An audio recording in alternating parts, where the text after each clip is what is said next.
Here I have CAVION Base 5.0, and today I'm going to show you how to change keyboard language on this device. So firstly, you will have to open settings, then you have to go to the system section, languages and input, virtual keyboard, Gboard, languages, add keyboard.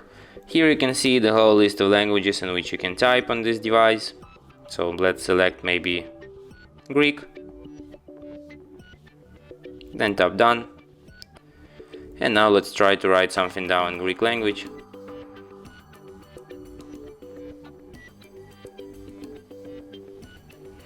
And as you can see, now I have Greek layout on my keyboard here. Wow.